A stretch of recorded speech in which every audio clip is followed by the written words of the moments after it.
Okay, pero ang tanong, bakit inaresto? May paghadlang ba sa proseso ng batas? May tunay ba na obstruction of justice?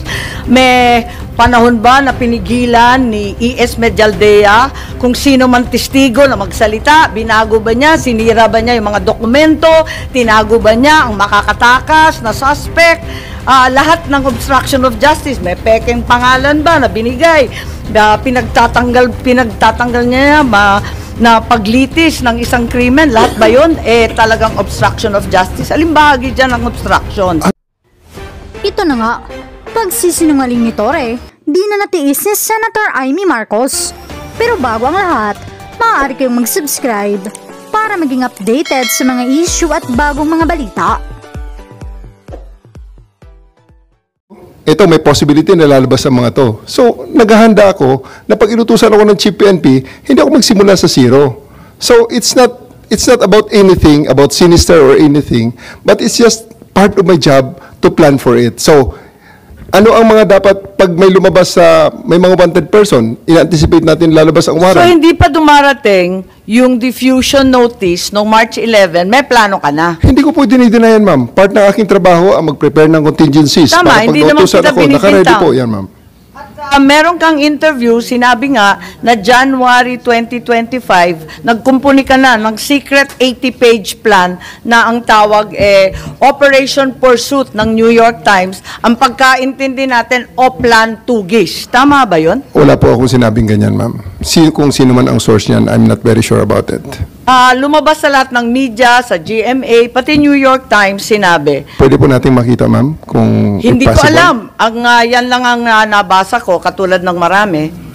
Operation Pursuit, tapos translate Oplan Tugis. Okay, may pangalan ho ba ako na naging source, ma'am, kung pwede ko makita? Kasi until this point, gusto ko rin po, ma'am, maraming salamat sa pag-clarify nito. Gusto ko sana makita, ma'am, yung pangalan ko talaga. Ang PNP, ang nagplano ng isang Oplan Tugis. I'm just one of the... Napakahaba. Ayun lang, ma'am. I'm just one of the 220... Unfortunately, I'm just one of the 220,000 policemen of the PNP right now. Kung sino source nila, gusto ko sana nga makita, ma'am, na ang pangalan ko talaga is nandyan, na sinabi ko yan. Kasi na-attribute sa akin yan, ma'am, eh. Kaya I'm really thankful at this opportunity to clear that... Yes, Senator Bato. news. Andyan, How about that Chief PNP? Hindi kayo source niyan? Yeah, sabi kasi si PNP Chief Marbil, inutusan si General Torre na ilalagay si Presidente Duterte under police custody as soon as the ICC issues the arrest warrant. Wala po kaming ganyan at hindi ko po nakita yung Oplan Tugis na sinasabi nyo ngayon. So, ibig sabihin yung New York Times, lahat ng local media, sinungaling. Okay lang. I mean, sabihin lang natin alin yung totoo, alin hindi, para maliwanagan kami.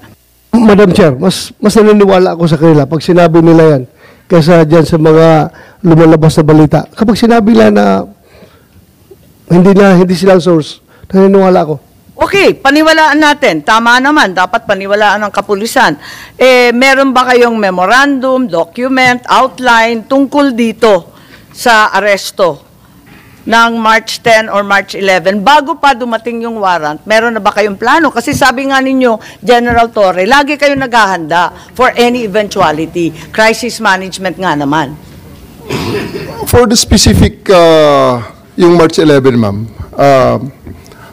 wala talagang pre-planned na sinasabing itong specific. Kaya on the fly ngayon, ma'am, na ginawa, ma'am. So, everything that was done there, based on the contingencies, meron tayong mga may situation analysis, may... Pero sinabi rin ninyo, matagal ng plano yan. Yes, ma'am. Naabutan ko na yan. Pagdating ko, meron na yan. Anticipation na kami. Actually, ma'am, ang pinaka-mother of plan yan, ma'am, baka kasi yung pursuit na yan, hindi tugis sa pinagsimulan, baka manhunt.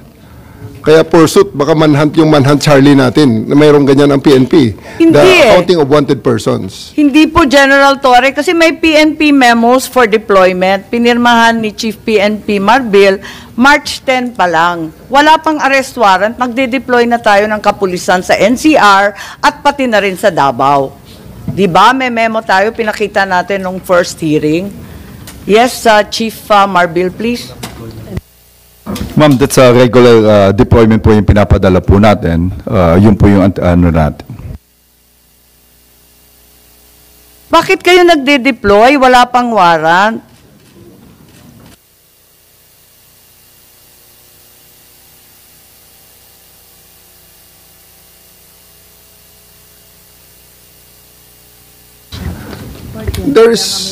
Ma'am, that's already part of the contingencies. Kasi, hindi naman natin madi-deny na napaka-high profile ni PRRD. Ito na nga, may preparation na may probability na lalabas itong order na to. On my part, lalabas ang Pero order na to. sabi, nung unang hearing ni Secretary John Vic, na chismis lang naman, magde-deploy ka sa chismis lamang?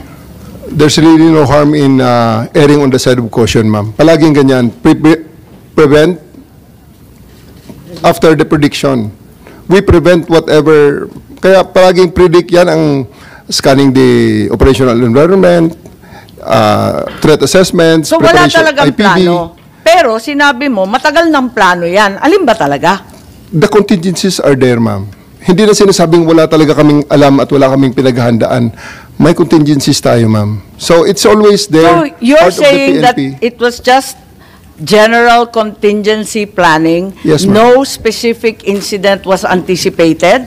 Although, sinabi rin ninyo, anticipation ko na yan. Pagdating ng mga... Anticipation ng warrant ng ICC. That's very specific po. Ma'am. Hindi siya generic contingency planning. Opo. Part na ho ng aking trabaho na, ma'am, yan, nakita ko na, sabi ko, naku, paano pag nautusan ako bigla, lumabas ang warrant at i-implement ito. Nasa Hong Kong ang ating subject. So, that's all part of the anticipation already and the So in contingency fact, there was a planning. plan. Ma'am? So in fact, there was a plan. There was a- Kasi nag-anticipate na kayo na Ina-adjust magkakaroon lang- ng warrant. Ina-adjust natin ang contingencies, ma'am. Ina-adjust ko ang contingencies so that pagdating ng specific na order Kayo sa lang ang akin, nagplano mag-isa sa buong PNP. I'm the head of the CIDG, ma'am. I have, Pero kayo lang ang nagplano I have ng 2,000 operation. people. I have 2,000 people under me. Sir. I understand, General, and we respect the CIDG for its outstanding track record. Kaya lang, tinatanong ko lang, kasi sinabi ninyo na iba-ibang grupo ang nagkumpune ng task force o kung ano man ang tawag doon, na iba-ibang bahagi ng PNP, hindi lang naman CIDG, kasi ayaw ninyong tawagin na CIDG operation. Sino-sino pa ang kasama sa planning dito sa anticipation ng ICC warrant? Thank you very much for the praises to the CIDG, ma'am, first and foremost.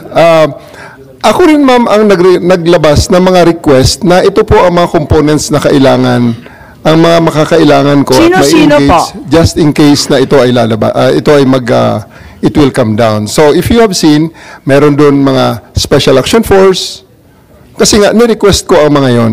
I requested them through the Chief PNP. Sir, I need Special Action Force. I also need the NCRPO to stand by on alert na ang kanilang mga civil disturbance management ay mag-ready rin just in case na magkaroon ng mga rally, magkaroon ng mga mass movements, ready rin kami So kahit papano, hindi totoo na walang plano kasi may anticipation ka na eh. At Definitely, saka ma'am. nananawagan ka na sa Definitely. iba't ibang tropa. Definitely, we are denying that plan from the context of being sinister and really plotting against the former president. It's not like that. We are just making sure that the PNP will be up to its mandate of protecting the peace and order and the well-being of the citizens, even though this an event as controversial as this goes down. So Chief Marbil, tama ba inauthorize ninyo na tawagan yung iba't ibang pangkat ng PNP si General Torre? Siya nang namahala ng lahat.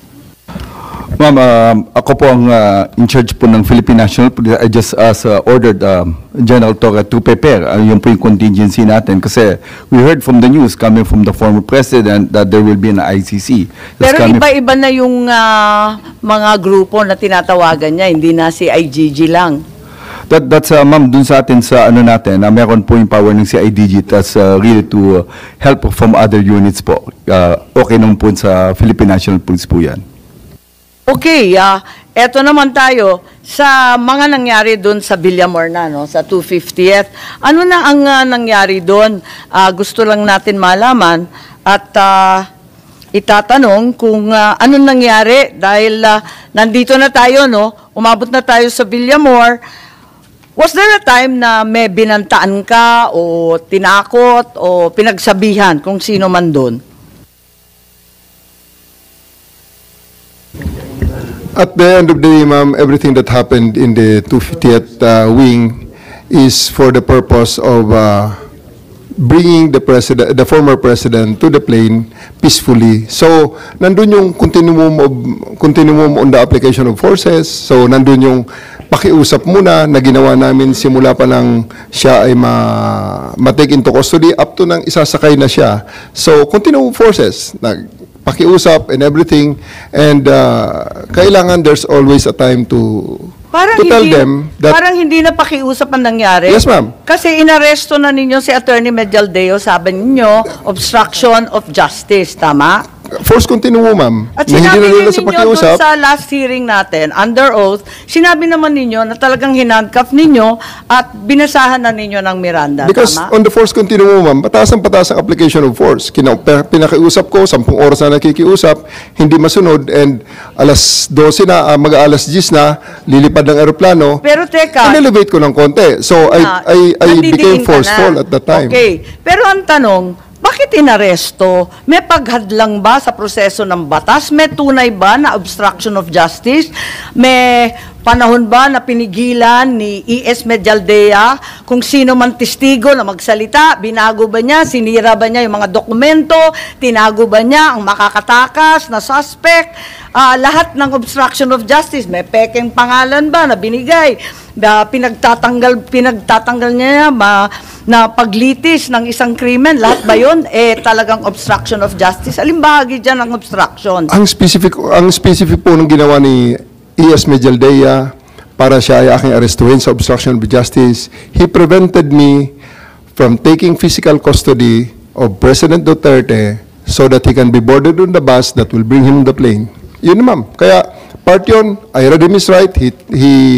Kaya pataas na pataas, ma'am, ang level ng... So talaga How did he prevent you? Kasi ang nakita ko naman, naglagay lang naman siya ng upuan dun para upuan ng dating Pangulo. He's placing himself between me and the former president, ma'am. Umarang siya. Kaya ba niyang harangan yon?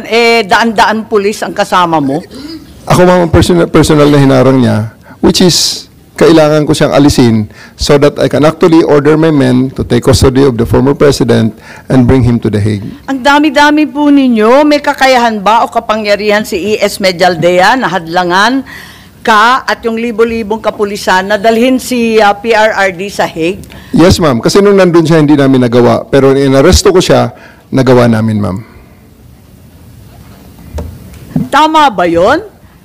Klaro ba kayo na ang ginawa lang, ang sinabi nyo sa last hearing, ang sabi ninyo, he was blocking my way, preventing us. He placed another chair at the side of the president for the former president to sit. Yun lang, naglagay lang ng upuan. Obstruction of justice na ba yan? Opo, ma'am. Kasi, ma'am, kung hindi siya umalis doon, hindi namin talaga maisakay sa bus si former president. Kaya nga... Dahil lang sa isang upuan? No, ma'am. Pag umupo siya uli, problema na uli yun, ma'am. Paano namin siya mapalakad? Di, bubuhatin namin siya. Libo-libo Which is, I really naman don't kayo. want to do. Yes, ma'am. Apakaklaro naman sa PD 1829. Yung obstruction of justice, iilan lang naman ang patakaran, ilan lang yung pamamagitan para obstruction. Wala namang sinasaad doon na, lalagyan mo ng upuan para maupo yung matanda. Meron bang ganun? Ma'am, basta ang bottom line lang po dito, ma'am, after he was removed from the area, wala pang 5 minutes, ma'am, the former president said, let's go. Kaya siya ay sumakay ng What bus. particular mode? Wag mong gawing justification yan na General Torre na porque handcuff mo na si A.S. Medialdea, 5 minutes, nadala mo na kaagad si Pangulong Duterte sa aeroplano. Ang tanong dito ngayon, yung pag-handcuff mo ba, anong justification mo? Yun lang naman. Yun naman, bakit?